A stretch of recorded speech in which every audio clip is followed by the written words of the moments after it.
make up the actin protein is made up of smaller subunits.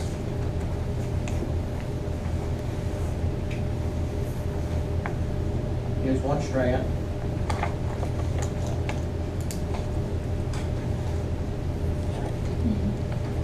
Okay, and the other strand's going to be right here. That's distracting.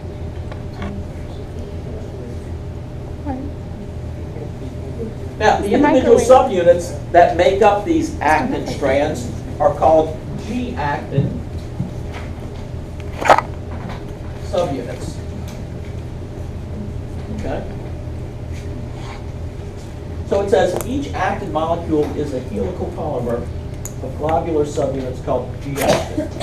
Now, these G-actin subunits each have an active binding site to which the myosin heads can attach during muscle contraction. So I'm drawing in these binding sites. These are the sites on actin to which the myosin heads can bind. Okay? And each one of these G-actin subunits would have an active binding site like this. Okay? So at some point during muscle contraction, these myosin heads are going to attach to actin at the binding site. Okay? So the main structural proteins within the sarcomere are actin and myosin. Now, we mentioned two other proteins within the sarcomere, troponin and tropomyosin. Instead of being structural subunits or proteins, these are called regulatory proteins. In fact, their function is to regulate muscle contraction. Okay? Now, let's take a quick look at what troponin looks like. Troponin looks like a little snowman. Okay? It's going to sit on the actin like a little snowman with 3 balls. 1, 2, 3. Let's get forward with 3 little balls. Good. Let's make another snowman here. 3 little balls. Now let's put another little snowman in here. Okay, so it's obvious that troponin has 3 components, one of which binds to actin, one of which sits on the actin. Now, at the other end, this is the first component. The third component is going to bind to tropomyosin, which is a long strand-like protein like this. Like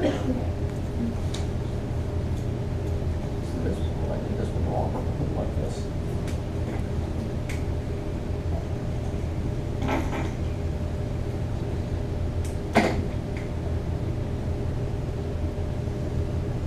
Okay, so this one here, let me make this a little bigger.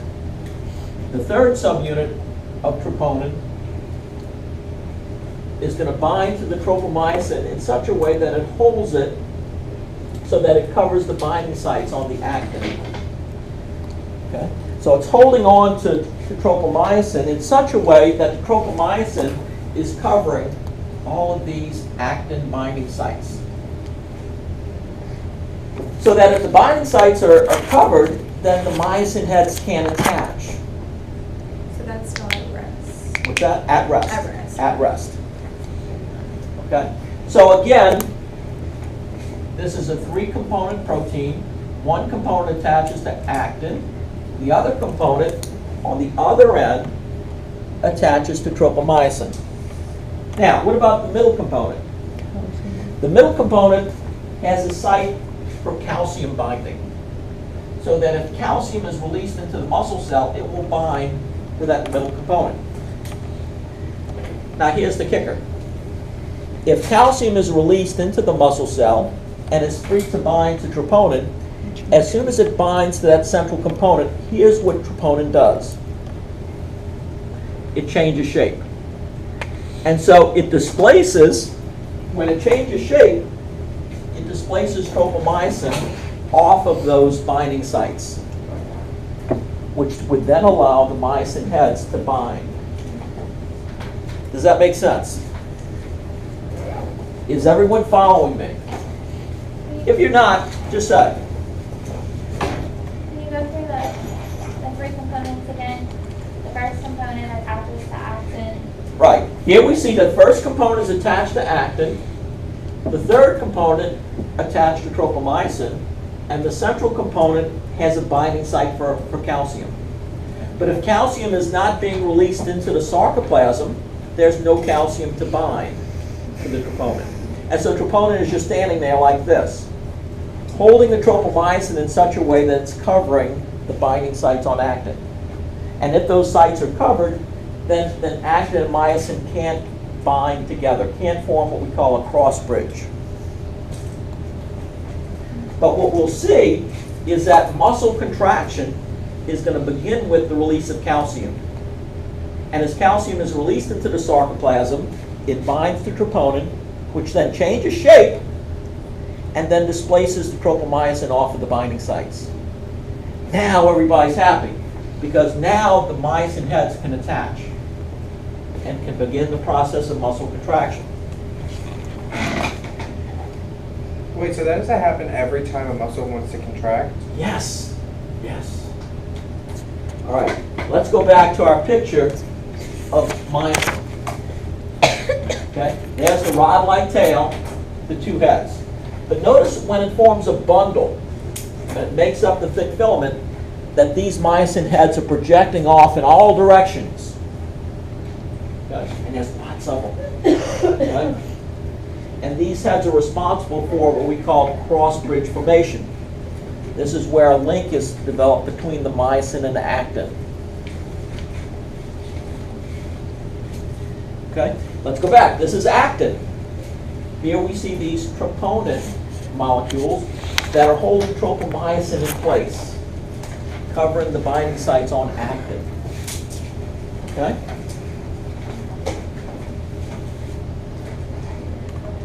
Now we see the relationship, okay, between the thick filaments and the thin filaments. This is the part of the thick filament where we have some overlap. Whereas this central portion here would be called what? The H zone, and the hemline would be right in here.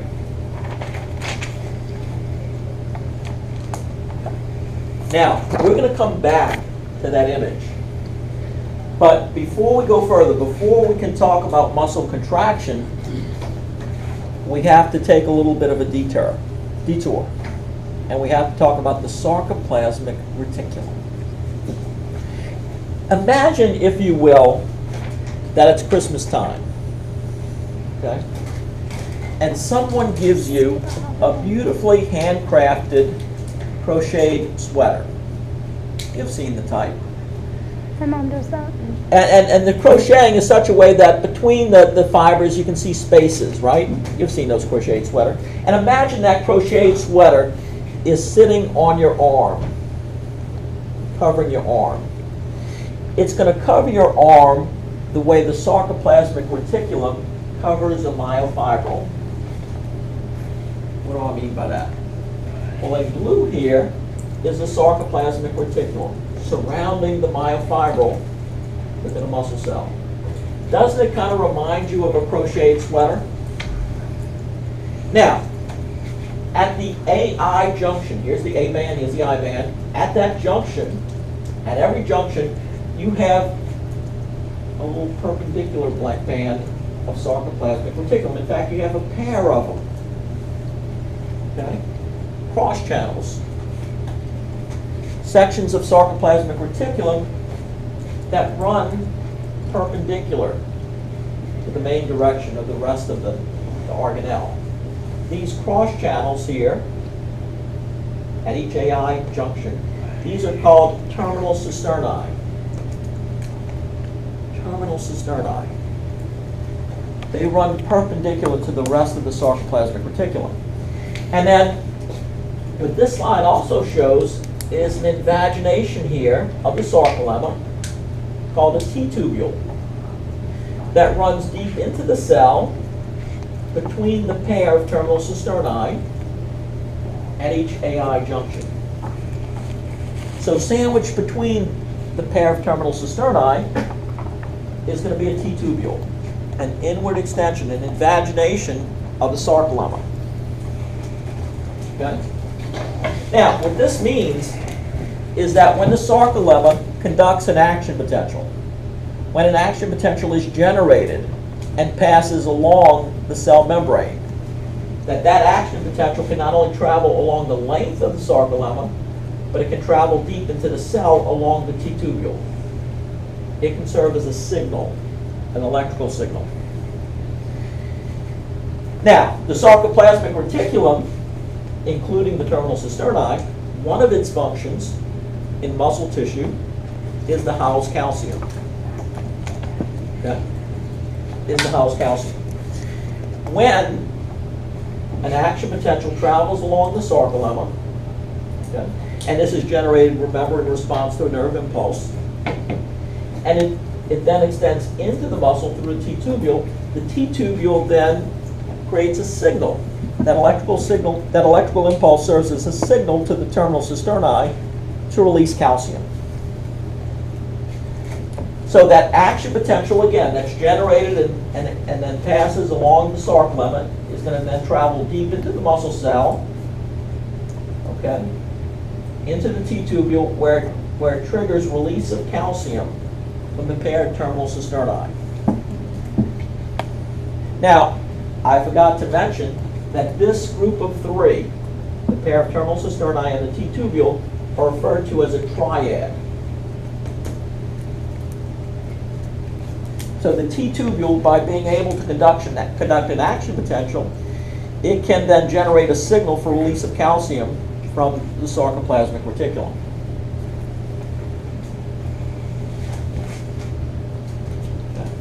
So again, with regard to T-tubules, they're continuous with the sarcolemma.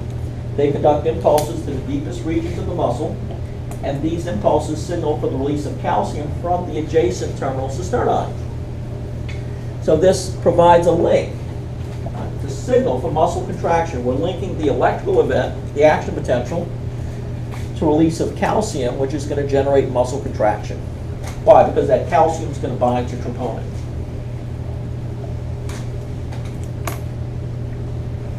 Now, how does a muscle contract? Watch this. Thick filament, thin filament. Do not try this at home. When a muscle contracts, here's what happens. Yeah. There's sliding of the thin over the thick, so they overlap to a greater extent. Okay? So this is called the sliding filament model or theory of muscle contraction. Thin filaments slide past the thick ones so that the actin and myosin filaments overlap to a greater extent. Remember that in the relaxed state, they overlap only to a small extent, only slightly. But upon stimulation, what's going to happen is this. Watch this closely. Here's the thick filament. This represents a myosin head coming off the thick filament. Okay? This is the thin filament. As calcium is released and it binds to troponin, it uncovers the binding sites. So now this myosin head, which is cocked, is free to attach and form a cross bridge with the actin. Once it does so, it carries out what's called a power stroke. Watch this. You see that? In other words, with cross bridge formation, the myosin head carries out a power stroke that pulls the thin filament in toward the center of the thick filament. Now, for the myosin head to detach, a molecule of ATP has to bind to it. So it turns out that myosin heads have sites that bind ATP. ATP is going to bind to the myosin head, it will detach, and then it will use the energy in the ATP to cock, to move back into the cocked position. And as long as the binding sites on actin are still uncovered, it will attach again and perform a power stroke. So muscle contraction is going to be a series of binding, power stroke, detaching, cocking, binding, power stroke, detaching, cocking, binding, power stroke. So you have a series of ratcheting movements like this that are moving the thin filaments further and further toward the center of the thick filament. Does that make sense? So it says, in a relaxed state, these filaments overlap only a little bit. But upon stimulation, the myosin heads bind to actin and the sliding begins. Each myosin head binds and detaches several times during contraction, and it acts like a ratchet to generate tension, which pulls the thin filament in. It's doing this, so that we get a movement in which there's greater overlap between the fibers.